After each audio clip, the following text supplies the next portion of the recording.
Hey everybody, welcome to episode 135 of the Metal Detecting Show podcast. My name is Ciaran and I have been metal detecting for the last 30 years.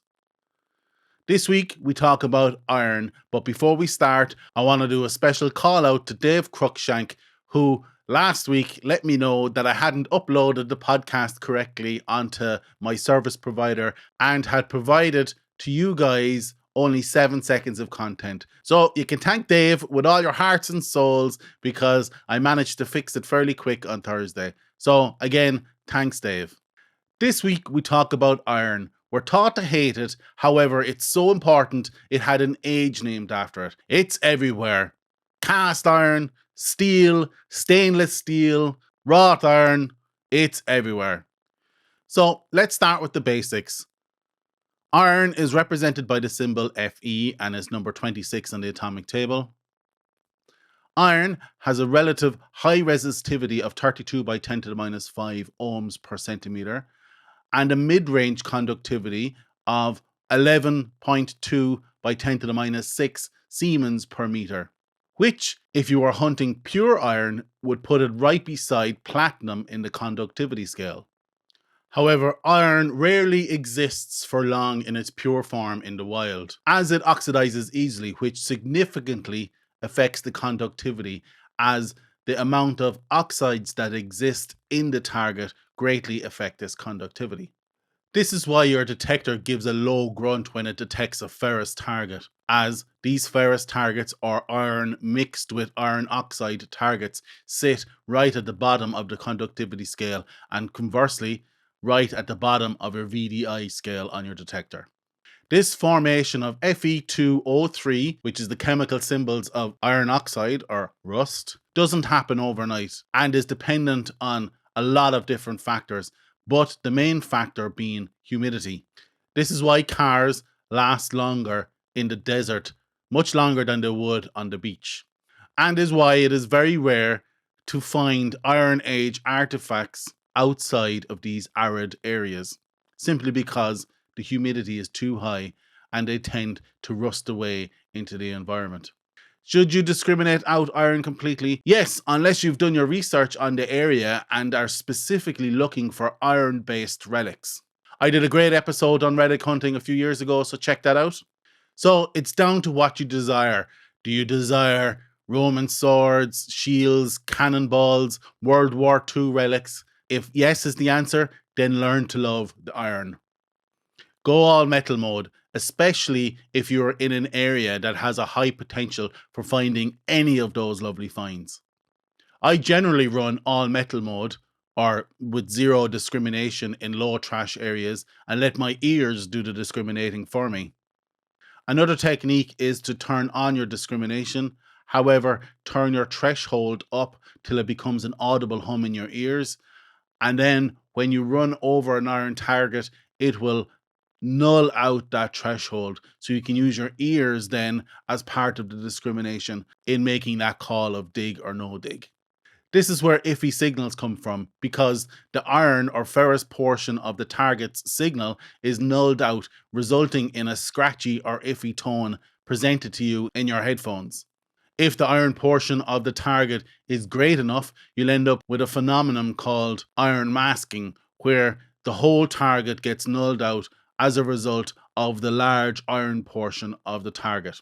This can also occur if there is a separate iron target very close to the good target that you're after detecting, resulting in the iron target washing out the good target that's beside it.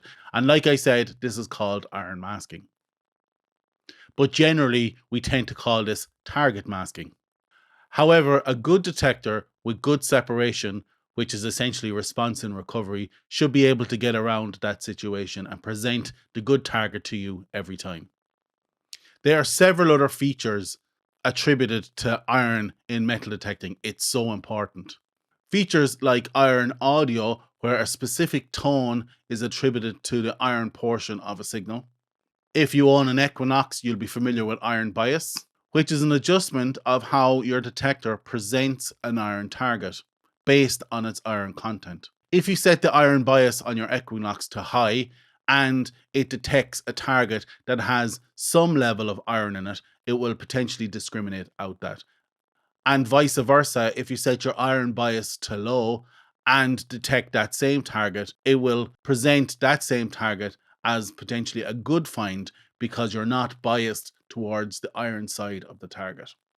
Like I said, iron is so important for our hobby. So important that most advanced metal detectors will have a ferrous content scale inbuilt, allowing you to present your own personal biases on a target as you detect.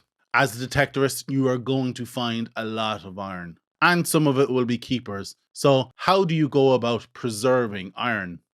Firstly, if you don't preserve iron, it will continue to rust away, as the rust will act like a cancer, ripping your iron find apart. And that is why you must make an effort to stabilize the iron.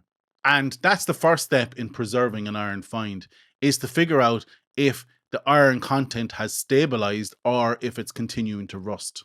If it's actively corroding, you need to get that find into an environment with a relative humidity below 35%. This should completely stop the corrosion from happening. However, if you find that the corrosion continues, you can put that find in a Tupperware box with some silica gel. That will effectively stabilize your iron find. However, it can take a period of time for this to happen. Like I said, this can take years for it to stabilize, but it's only when it stabilizes can you think of actually cleaning the find. How do you go about cleaning an iron find once it's stabilized? Well, I would take a stiff animal hair brush and just brush it off, making sure to remove any surface dust or dirt. Don't use any rust strippers or anything like that, as all a rust stripper does is dissolve the rust within the artifact, and that will ultimately reduce the integrity of your find.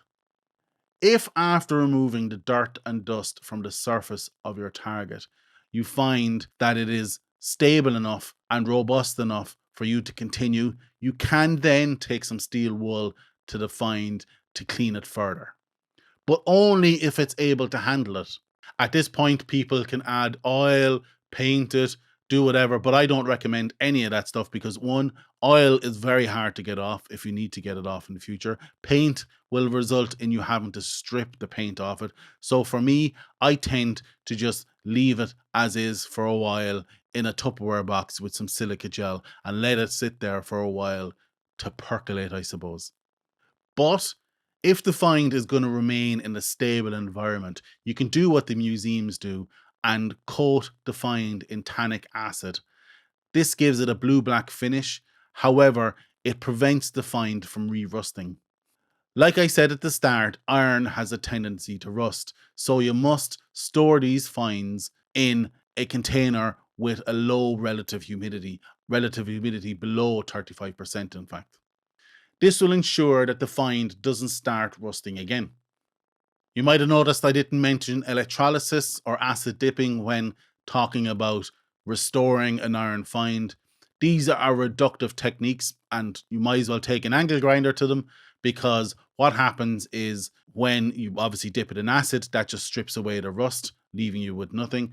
And then in electrolysis, if you have it set up incorrectly, where the bubbles are coming off the iron find, these bubbles are obviously bubbling off the dirt off the surface of your find. However, it's creating micro pits on the surface of your find and effectively just chipping away at the surface, much like an ultrasonic bath. So I didn't mention those because I don't recommend those.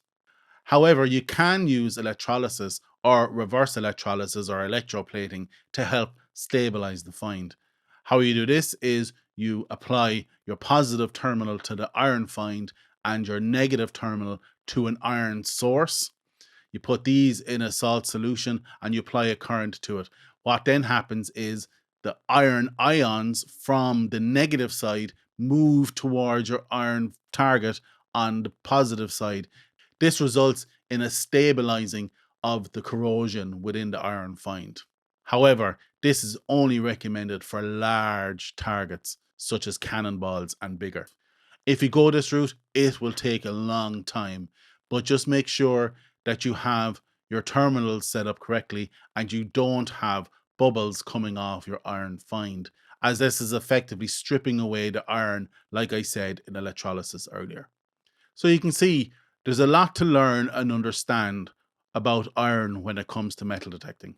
So you should always be thinking about iron when detecting. Is it iron? How much iron does it have? I think you get the idea. And that's it, guys. That's it for this week. Like and subscribe. Don't forget to check out www.themetaldetectingshow.com. You can find us on Instagram, Twitter. We're all over social media. So reach out, say hello, and you can also ask the doctor a question. And I haven't forgot about the doctor.